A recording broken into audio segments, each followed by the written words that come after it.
He looked Elijah up and down, slowly, not with the brief professional assessment of an officer sizing up a situation.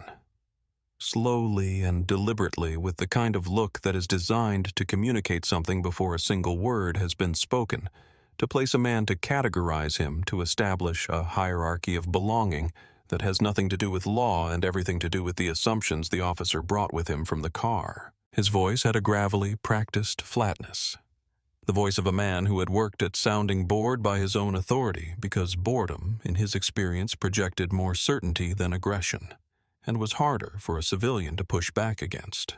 Elijah met the officer's gaze. His dark eyes were steady, not challenging, not fearful, not performing any particular emotion for the officer's benefit. Simply steady in the deep and unremarkable way that things are steady when they have seen enough to stop being surprised by the shape of what comes next. "I am not loitering," Officer Elijah said. His voice was a deep, resonant baritone. Unhurried, shaped by 3 decades of speaking clearly in conditions where being misunderstood had consequences that extended well beyond inconvenience, where the wrong word or the wrong tone could change the course of an operation and the lives depending on it. "I arrived 20 minutes ago to attend the morning service," he said. "I was standing here collecting myself before going inside." Keller looked at the old sedan, then back at Elijah.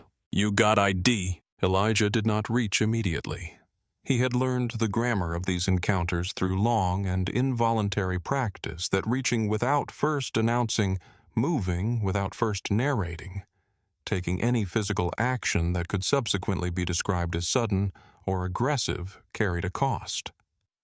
The cost was not distributed equally, and he had learned this distribution the way a man learns the grammar of a language that is spoken around him, whether he wants to learn it or not. "I do," Elijah said. "It is in my inside jacket pocket. I am going to reach for it now." "Go ahead." He reached slowly, removed his wallet, produced his Virginia driver's license, then behind it his retired military identification card laminated the photograph on it, showing a younger version of the same face, harder perhaps with the particular hardness that active service produces, but recognizably and unmistakably the same. He held both cards out at a steady angle. Keller took them. He studied the driver's license with the exaggerated concentration of a man looking for a problem he has already decided must exist. He studied the name, the address, the date of birth, the expiration date. Then he turned to the military ID and studied it with the same intensity, holding it at a slight angle, as if the angle might reveal something the direct view had failed to disclose. The examination lasted longer than any legitimate examination required. "What branch?" Keller asked. "United States Army," Elijah said. "Retired. Sergeant Major, 31 years of service." Keller looked at the silver star pin on the lapel. Something shifted in his expression.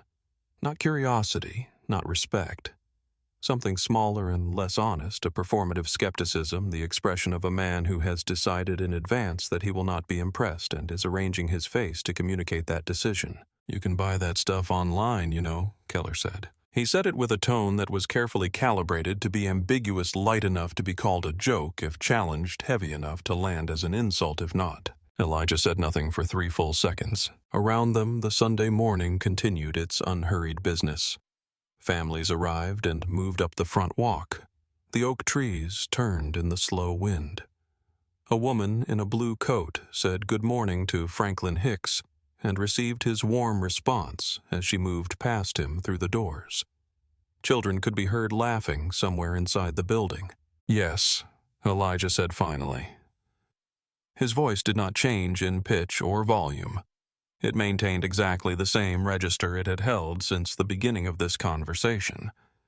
"You can buy them online, but you cannot buy the 3 combat deployments that came with it." The silence that followed was brief, but had a quality to it, a particular density. Keller's jaw tightened, a small, nearly invisible compression along the line of his mouth. He had registered the response.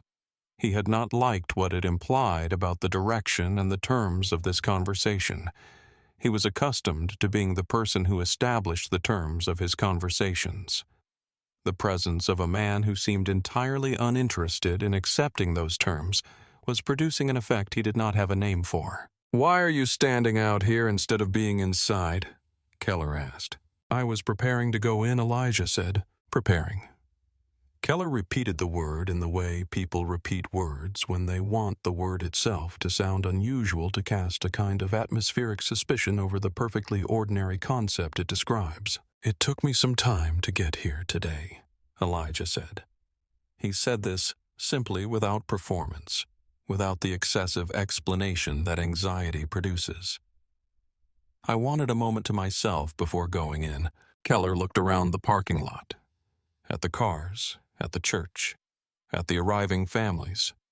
Then back at Elijah with the expression of a man who has searched thoroughly for a contradiction and has not found one, and has decided to proceed as if the search is still ongoing. "I'm going to need you to put your hands on the hood of the vehicle," Keller said.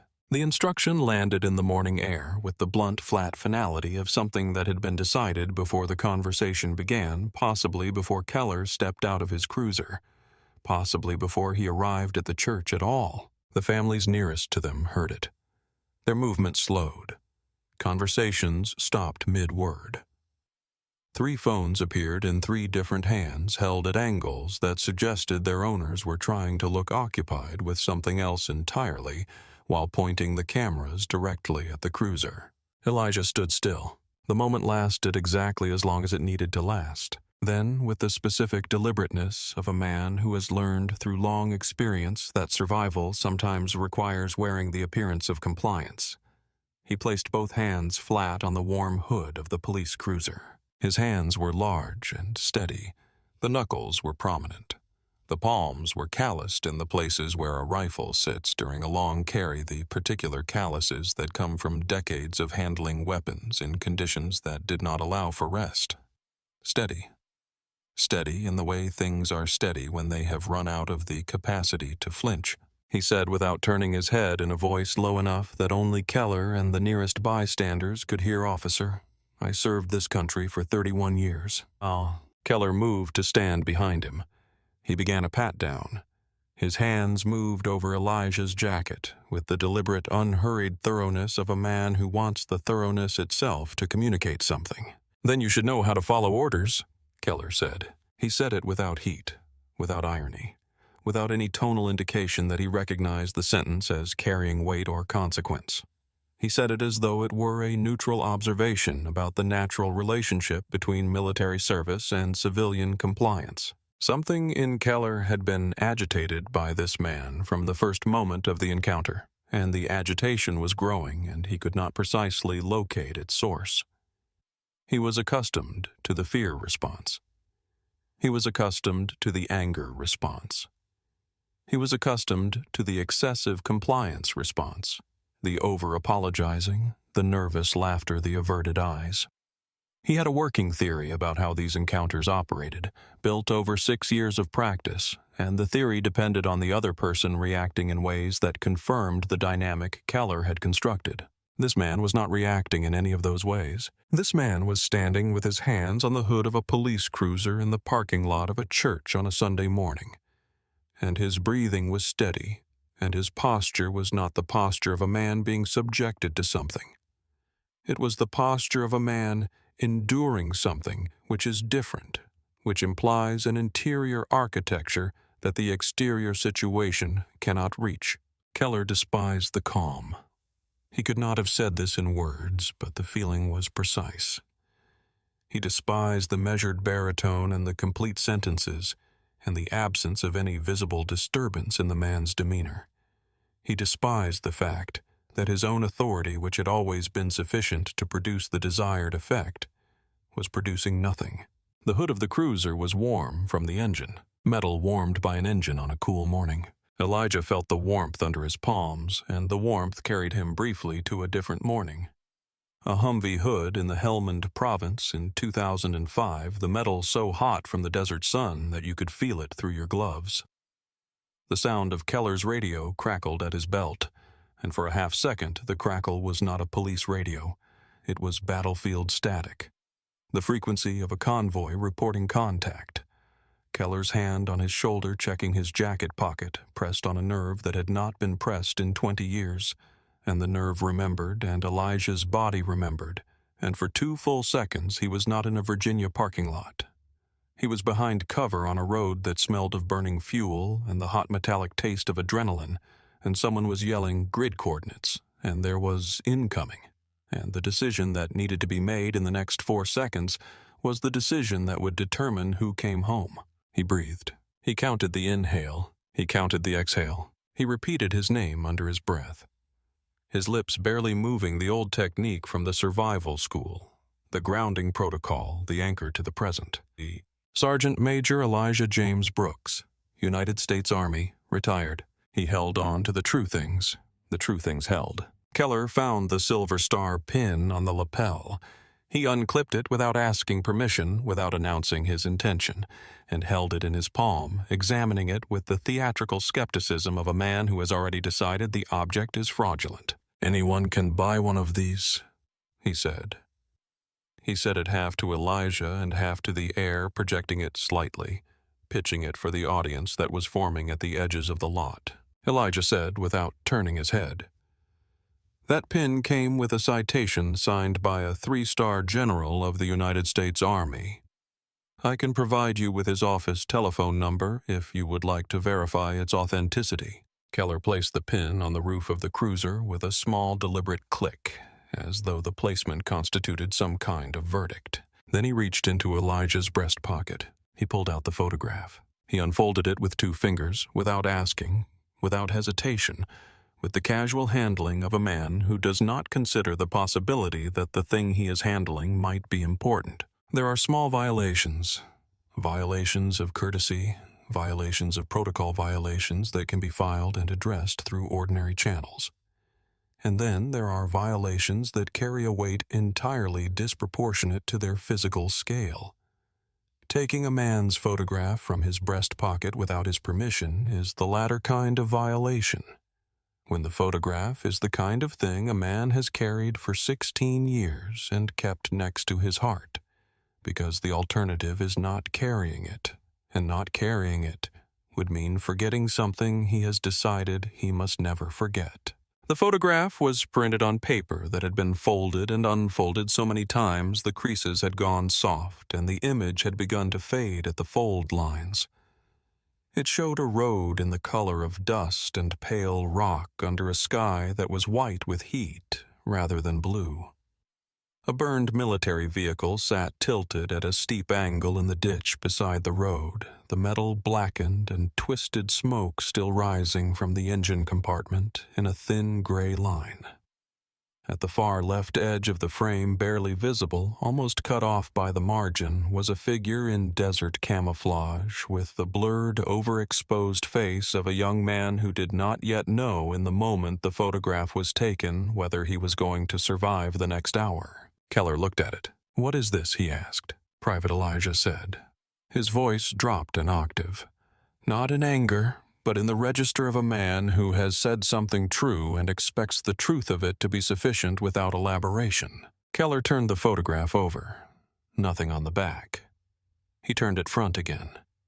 He held it by one corner. His thumb moved across the surface of the image, across the lower left quadrant, across the edge of the burned vehicle, across the place where the young soldier's blurred face appeared at the margin. Elijah watched the thumb move. Something rose in him that he had spent 31 years of military discipline learning to govern. Not anger exactly. Something older than anger and deeper than anger. Something that lived beneath anger in the body, in the places where the accumulated ledger of every indignity ever absorbed is kept catalogued quiet.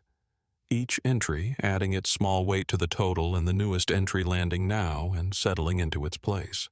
"That photograph goes back in my pocket," Elijah said. His voice did not rise. It maintained the same measured baritone it had held since the opening of this encounter. But something in the quality of the consonants had changed. A density, a compression. The sound of a man who is holding a considerable force in check and wants the other person to understand very clearly that the force is being held in check by choice. "Evidence stays with me until I am satisfied," Keller said. "It is not evidence of anything Elijah said. It is a personal photograph of a moment in my military service that cost me more than you will spend in this entire conversation. I have carried it for 16 years. I am asking you to return it to my pocket." Keller looked at him. Then he folded the photograph not along the original creases, not with care, not in the manner in which it had been maintained, and tucked it into his own breast pocket. The crowd at the edges of the parking lot had grown. 50 people stood in the morning light in their Sunday clothes watching. Some held phones. Some held each other's hands. Some held nothing and simply stood with the particular stillness of people who are witnessing something they know is wrong and are calculating individually and privately the cost of saying so. A man broke from the edges. Franklin Hicks, 77 years old, 2 tours in Vietnam, 11 years at the foot of these steps, walked forward in his dark suit with the deliberate, measured pace of a man who has made a decision about what he is and is not willing to watch from a distance. "Officer," he said. His voice was calm and clear. "This man is a guest of our congregation. He arrived early to attend service. He has done nothing wrong." Sir Keller said, not looking at him. "I need you to return to the church steps. He has been standing here peacefully since he arrived," Hicks said. "I saw him from the door when he pulled in. He is here for the same reason everyone else is here. Sir, if you continue to impede this investigation, I will place you under arrest for obstruction of justice." The words hung in the air between them. Hicks went still. He looked at Elijah. In his eyes was an apology, the particular apology of a man who wants to help and has just been shown the precise cost of helping, and is measuring that cost against his ability to pay it. Elijah said without turning Franklin, "Let him work." 2 words, quietly spoken, carrying the complete weight of a man who has been in situations where a well-intentioned intervention at the wrong moment costs more than it saves, and who is protecting the intervener more than himself. Hicks stepped back. A woman in the crowd said to no one in particular and to everyone, "This is wrong." No one responded to her directly, but she was not wrong, and every person standing in that parking lot knew she was not wrong, and knowing it, and standing there and doing nothing about it except holding up a phone, was its own particular thing that each of them would need to sit with later. Keller's radio crackled. A voice came through. "Comes back clean," the voice said. Keller acknowledged the transmission with a click. He did not share the result with Elijah. He did not adjust his position or his posture or his occupation of the space between Elijah and the church. The IDs were clean. This information changed nothing about what Keller was doing, because what Keller was doing had never been about the IDs. "Am I free to go?" Elijah asked. He asked it in the precise level tone of a man asking for the time. No challenge, no pleading, a simple request for information. "We are not finished," Keller said. "We are finished verifying my identification," Elijah said. "My identification has returned clean. I have provided you with my name, my address, my military service history, and my reason for being in this parking lot. I would like to understand what legal grounds remain for the continuation of this stop." Keller stepped around from behind the cruiser to face Elijah directly. His color was higher now. The flush had migrated upward from the base of his neck into his jaw and temples. His eyes were working. "You were reported behaving suspiciously," he said. "I was reported standing in a parking lot," Elijah said. "On a Sunday morning, outside a church I came to attend." His voice did not rise. It did not waver. It simply continued to occupy the same calm, measured, unmovable register it had occupied since the beginning, and this register was doing something to Keller that Keller did not have a vocabulary for. It was making him feel in some way he could not articulate that the dynamic he had established was being dismantled from the inside without anything visible happening to its exterior. Keller opened his mouth, and at that moment, from the base of the front steps of New Hope Baptist Church, a voice said his name. Grant, not a shout, not a command, not authority asserting itself. Simply a name spoken in the tone of a man who knows the name is sufficient. Reverend Thomas Whitaker had been standing near the bottom of the steps for several minutes watching. He was 60 years old, broad through the shoulders, with the quiet, settled bearing of a man who had spent 34 years learning that the most powerful presence in any room is rarely the loudest one in it. He wore his pastoral robe. He had come outside to check on Franklin Hicks the way he checked on all his people consistently and without ceremony, out of genuine care rather than obligation. He had seen the cruiser. He had seen the man in the dark suit with his hands on the hood. He had seen the man's face. And when he saw the face, the expression that moved through Reverend Whitaker was not the expression of a pastor responding to a routine police stop in his parking lot. It was something much older than that and much more personal. He had seen that face before, not in person. In a photograph that his son Daniel had carried in his wallet for years, a blurred, overexposed photograph taken by a medic in the moments after an extraction, the kind of image taken not for quality but for proof. He walked into the space between Keller and Elijah. He walked slowly, deliberately, with the pace of a man who is containing something inside himself that requires containment. "Sir Keller said this is an active." This man, Reverend Whitaker, said, his voice steady and carrying to every person in the parking lot, is not a suspicious person. He paused. He is a guest of this church. He is a veteran of 31 years of service to this country. He paused again. And he is the reason my son is alive. The sentence dropped into the October morning and changed the molecular structure of the air. It was not a dramatic statement. It was not the kind of declaration designed for effect or audience. It was a fact said by a man who had been carrying the fact inside himself for 16 years and had been given at this moment in this parking lot the occasion to finally set it down. Keller's expression shifted. Not obviously, not in a way that a person watching from a distance could have identified. But something behind the expression changed. Some interior calculation recalibrated itself, and the confidence he had brought to this parking lot lost a portion of its structural integrity.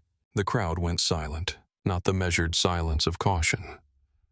The total silence of a group of people who have understood simultaneously and without discussion that what they are witnessing has crossed into a different category of moment. Elijah had not moved.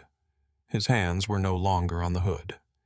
He had straightened during the exchange and stood now with his arms at his sides, looking at the Reverend with an expression that occupied a space between recognition and the careful management of what recognition had disturbed. Reverend Whitaker told the story. He told it the way he told the things that mattered.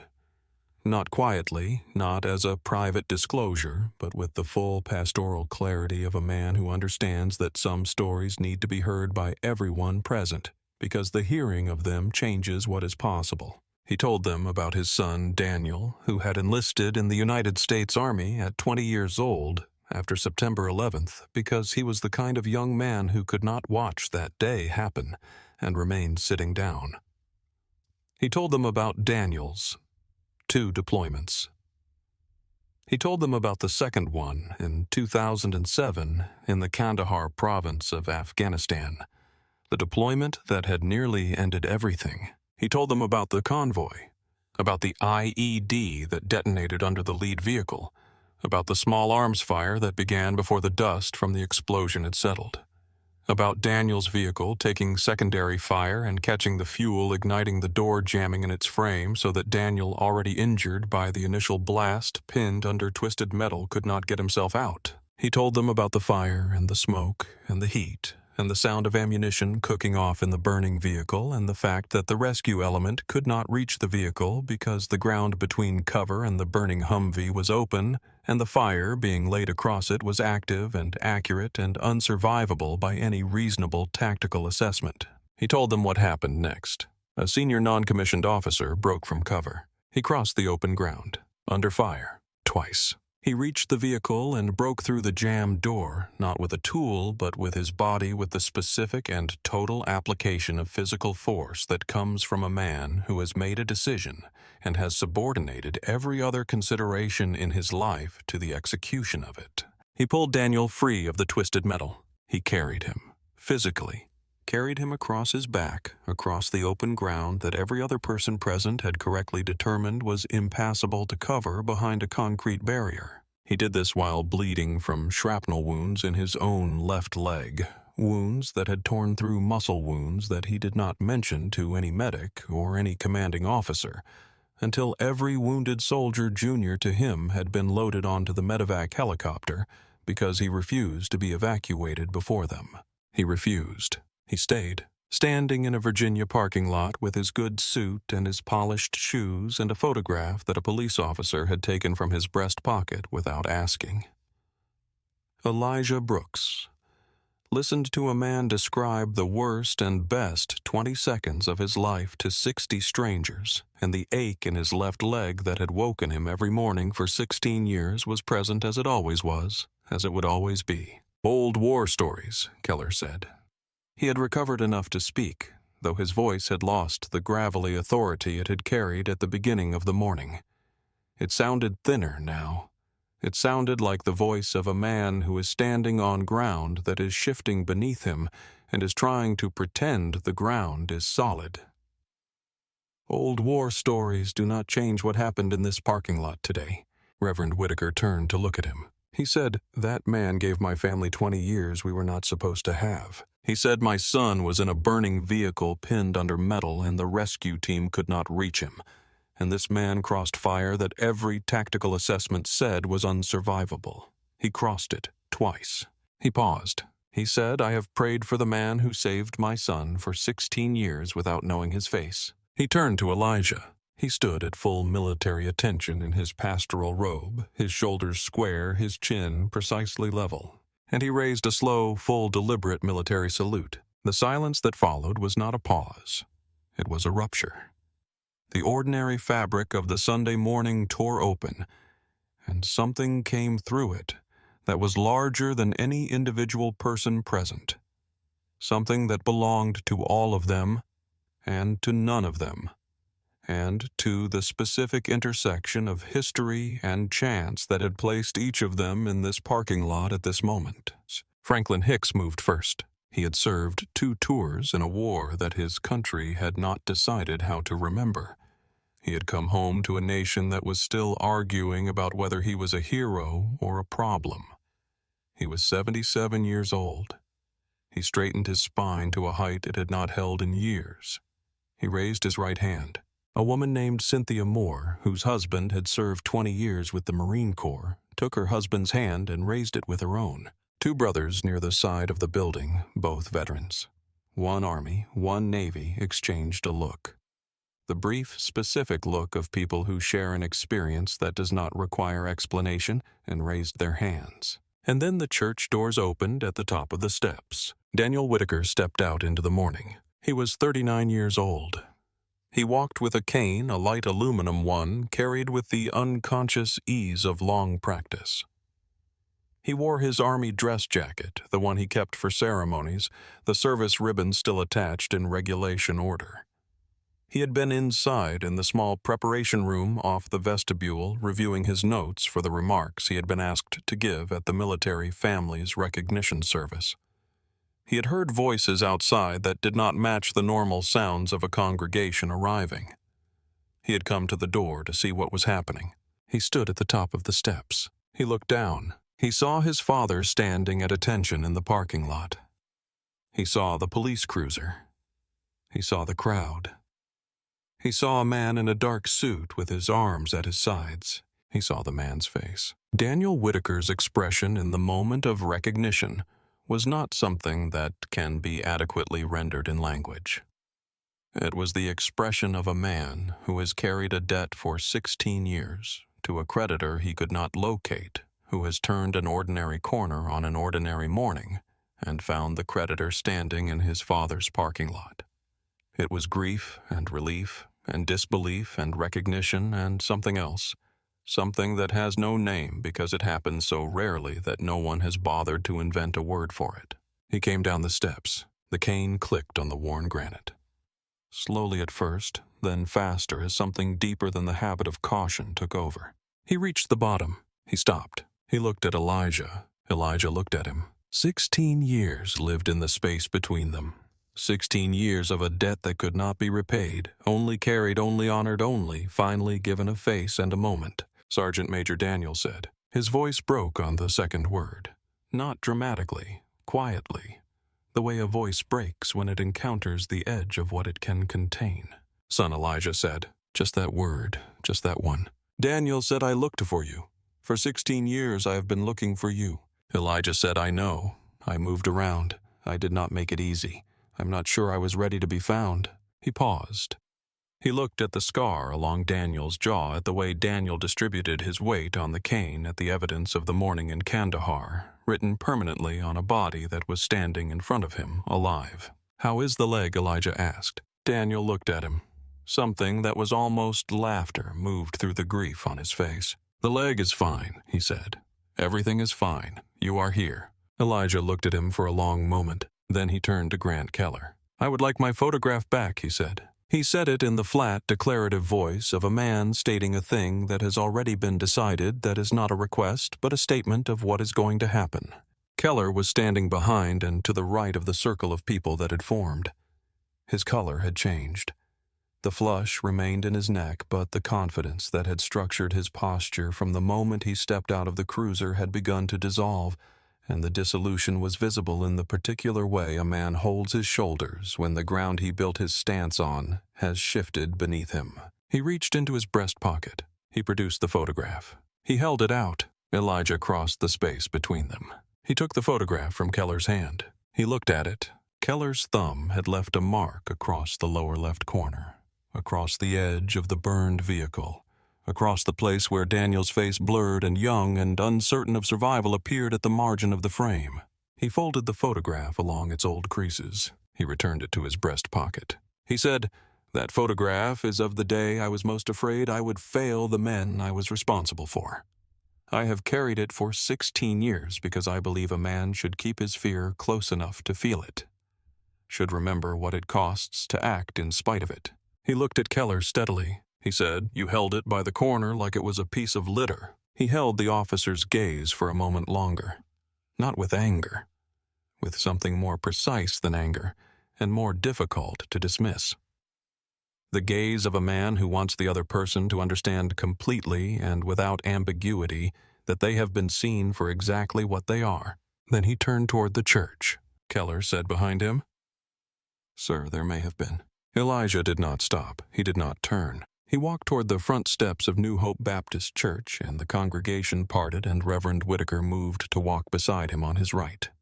And Daniel Whitaker moved to his left with the cane clicking on the pavement. And the three of them went up the front walk, while the congregation stood in silence on either side, like the walls of a corridor that had been built for exactly this passage. Elijah stopped at the bottom of the steps. He needed the moment. The granite steps were worn smooth and rounded at the edges from decades of shoes passing over them in every weather and for every reason that people come to churches for worship and for weddings and for funerals and for the simple, persistent human need to be in a room with other people who are trying to believe in something larger than their own lives. The front doors were solid, dark wood with brass handles that had been polished so many times the metal had softened to a warm gold. The church smelled of old wood and candle wax and something faintly floral. He had not been inside in 10 years. Dorothea's absence was present in the specific way that the absence of someone deeply loved is present not as emptiness but as shape, the precise and detailed outline of what is no longer there, vivid because you know its dimensions by heart. Daniel stood beside him. He did not speak. He simply stood there, which was the correct and only thing to do. "The whole church came today to honor service," Reverend Whitaker said quietly.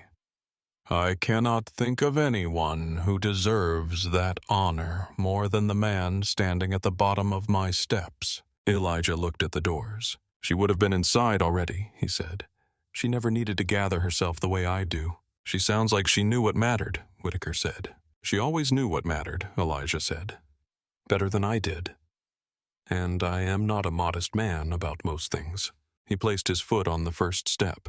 Behind them in the parking lot, a second police vehicle arrived. Chief Marcus Webb stepped out. He was 59 years old, a former Marine, 22 years with the Hartfield Department, 7 as chief. He had received 3 calls in 6 minutes about an incident at New Hope Baptist. He had come himself. He surveyed the parking lot. He looked at the remnants of the crowd, at the phones, at the front steps where the congregation was disappearing inside, at Grant Keller standing alone beside his cruiser with the posture of a man whose certainty has been removed. Webb walked to him. "Explain this to me," he said. Keller explained. He deployed the vocabulary concerning behavior-concerned citizen protocol with the practiced fluency of repetition. He said the situation was complicated by bystanders with an interest in constructing a narrative. He said the inquiry had been proceeding within parameters when the subject was released. Webb listened without interruption. "Did the subject produce identification?" Webb asked. "Yes, sir." "Did it come back clean?" "Yes, sir." "Did you have probable cause for a pat-down?" A pause. "Sir," the caller described. A caller described a man standing in a parking lot, Webb said. His voice was flat and unhurried and carried the authority of a man who does not need volume to establish what he means. That is not probable cause for a physical search. I am asking you whether at the time you placed your hands on that man you possessed reasonable, articulable suspicion that a crime had been committed or was being committed.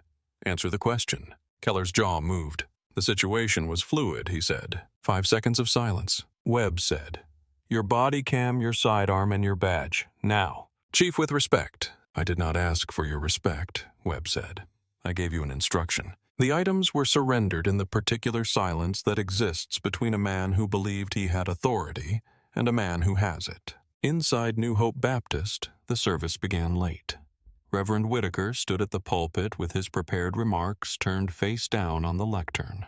He spoke without them. He spoke about the men and women who go to the places most of their neighbors will never see and come back carrying things that cannot be set down at customs, who return to a country that honors the concept of their service in the abstract and fails regularly and specifically to honor the individuals who performed it, who try to find their way back into the rhythms of ordinary life, the grocery stores and the parking lots and the Sunday morning services while managing silently what the extraordinary has done to the interior of them.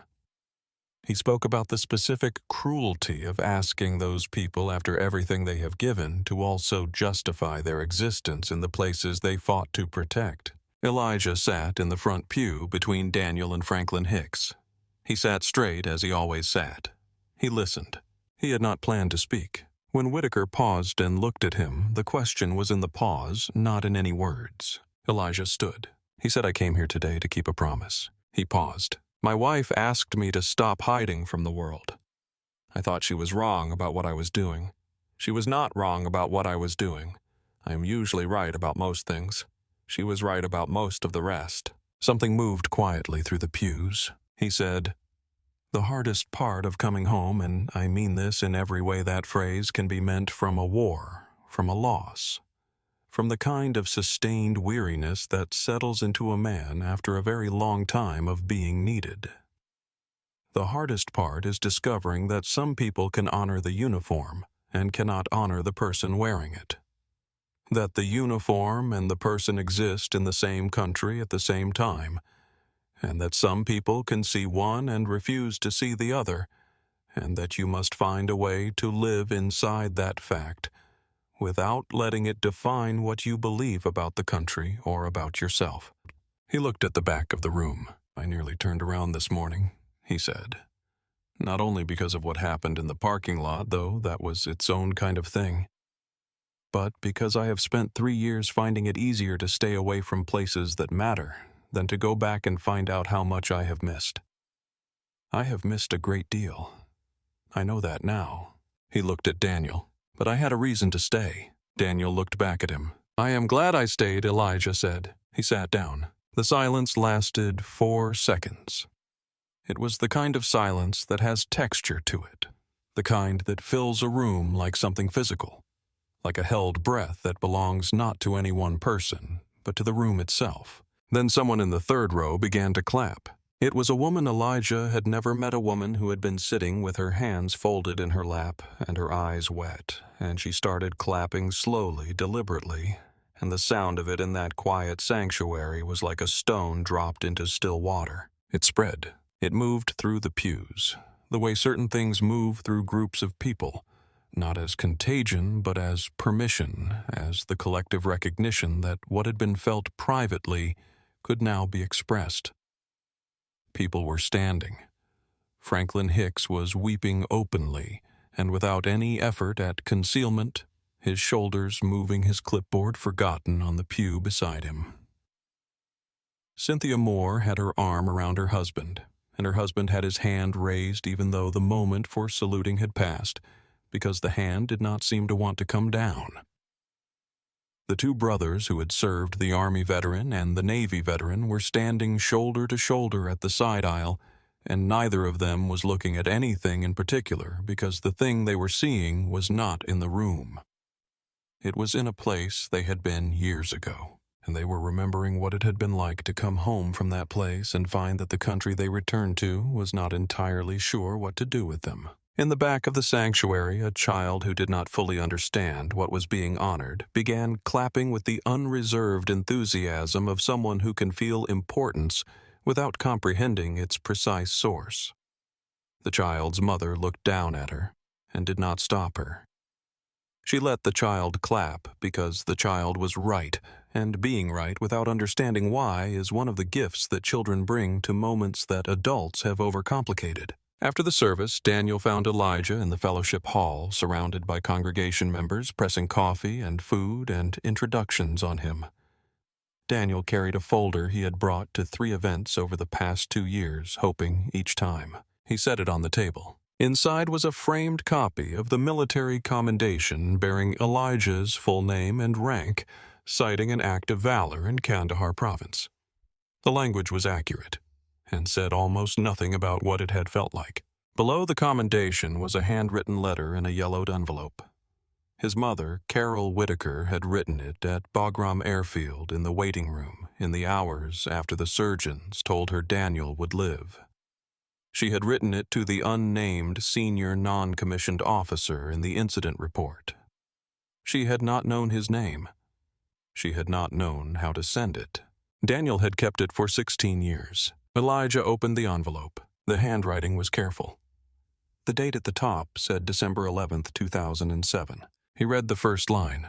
He did not read it aloud. He stood in the fellowship hall with cold coffee in one hand and the letter in the other, and his jaw moved once, and then he was very still for a long time. After a while, he folded the letter and placed it in his breast pocket, next to the photograph. He said to Daniel quietly, "Please thank your mother." Daniel said, "She will want to meet you. She has wanted to for a very long time." Elijah nodded. He said, "I carried that photograph for 16 years because I believed a man should keep his fear close. Should remember what it costs to act in spite of it." He looked at the breast pocket. He said, "I believe I have been carrying the wrong thing." Grant Keller was placed on administrative leave that afternoon. Chief Webb reviewed the bodycam footage at his desk. He watched it twice. The footage showed Elijah producing identification without hesitation. It showed Keller continuing the stop after clean results. It showed the pat-down without justification. It showed the pin removed. It showed the photograph the pin removed.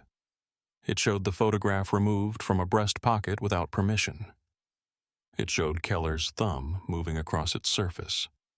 It showed Elijah's request for return and Keller's refusal. The footage showed something else. In the seconds before the pat-down began, the bodycam microphone captured 6 words spoken under Keller's breath. "This guy thinks he can just stand here." Said to no one. Said to the air. Said to the assumption he had brought with him from the cruiser and would not release regardless of what the encounter actually showed him. The formal complaint was filed the following week. Within 3 weeks, 5 additional accounts came forward from black residents describing identical patterns with Keller pretextual stops, prolonged questioning after clean IDs escalation without cause. The investigation took 4 months. Keller's employment was terminated. He appealed. The appeal was denied, citing absence of probable cause, unnecessary escalation, mishandling of personal property pattern of conduct across multiple complaints, and the bodycam audio. It cited 6 words. Margaret Pierce came to the church the following Sunday. She sat in the back pew. She waited until the hall cleared. She found Elijah by the coffee table. "Oh, I am the one who made the call," she said. He looked at her. I looked out a window and saw a man I did not recognize, she said, and I let my fear answer before my faith could. Elijah looked at her for a long moment. I know why you made it, he said. I have lived in this country for 72 years. I understand the shape of that fear. I have watched it operate my entire life. He paused. It does not make it right. Understanding a thing is not the same as excusing it. He paused again. But I accept that you are standing here. She nodded. She left. He watched her go and felt not the absence of anger, but the presence of something older. The recognition that most of the damage done in this world is done by people who would be horrified to see themselves clearly in the moment of doing it, and who spend the years after not quite becoming the person who would not do it again. Remorse without change is incomplete. He knew this. He had seen it on 3 continents. 3 months later, New Hope Baptist established the Dorothea Brooks Veterans Outreach Program. Monthly meetings in the Fellowship Hall for veterans navigating the return to civilian life. Elijah arrived at the first meeting 15 minutes early and arranged the chairs. By spring 42, veterans had attended at least once. 11 came every month. Earl came to the first meeting, wept during the opening conversation, ate 2 bowls of soup, and signed up permanently. Elijah and Daniel rebuilt a connection that 16 years had interrupted. Daniel's 11-year-old daughter, who had grown up with the story of Sergeant Major Brooks, the way some children grow up with the stories of people who are too important to be fictional, attached herself to Elijah at the 3rd meeting with the directness of a child who has already made a decision and is confirming it in person. She called him Grandpa Eli. He did not correct her. Reverend Whitaker came to Elijah's house on a Tuesday in November. He brought food. He sat at the kitchen table. They talked for 2 hours about nothing urgent, the town, the weather, Earl, the food pantry, the bare oak trees along the church road. Before he left, Whitaker stood in the hallway and saw the photograph. It was framed now. A plain, dark wood frame. It sat on a shelf beside a photograph of Dorothea, taken in the garden of their first house, the summer they were married. Her face turned toward the sun, squinting the way she always squinted when the light caught her. You framed it, Whitaker said. It belongs beside her, Elijah said. Everything that made me who I am belongs beside her. Whitaker was quiet. She knows, he said. I believe that Elijah said. It is the one thing I have always believed without effort. Whitaker put on his coat. Sunday. I will be there. Park near the entrance, Whitaker said. There's always a spot. I prefer the back of the lot, Elijah said. Old habits, Whitaker said. Most of the good ones are, Elijah said. One Sunday later. November now. Clear and cold. Frost on the grass. The oaks bare their branches against a pale sky. Elijah arrived early. He parked at the far edge of the lot. He stepped out in his good suit, polished shoes, the silver star pin visible on his lapel no longer tucked behind the collar fold. He walked across the lot. There was no cruiser, no radio, only his own footsteps on the cold pavement, and the wind through the bare branches, and the bells beginning now carrying the way they carry in old places, not just sound, but weight and accumulation and the particular authority of things that have been doing what they do for longer than anyone presently alive can remember. At the bottom of the steps, Daniel waited, dress jacket, ribbons, cane in his left hand, looking out across the lot with the patience of a man who knows the person is coming and is content to wait. Beside him, Reverend Whitaker. In the doorway above, members of the congregation stood still and watched him come. Elijah walked up the path. He reached the bottom of the steps. He looked at Daniel, at the Reverend, at the doors. Whitaker raised his hand, a slow salute. Quiet this time. Not for the crowd. Not for the moment. The salute you give when you are finally giving what was always owed, and the giving needs no witness to be complete. Elijah returned it. He placed his foot on the first step, then the second. He walked through the doors of New Hope Baptist Church. No hesitation at the threshold. No gathering of himself at the edge of the lot. He walked through as a man who had kept his promise and found on the other side of keeping it that the doors had been open all along and that the people inside had been waiting and that showing up was the only part that had ever been his to do. The bells continued. Outside, the morning went on as mornings do, indifferent to what changes inside of them, carrying nothing forward but the fact that something important happened here, and that the people who witnessed it would carry it themselves in the way that things worth carrying are always carried, not as weight, as proof. Quiet dignity will always outlast loud prejudice. If this story moved you, subscribe our channel for more stories that remind us what justice really looks like.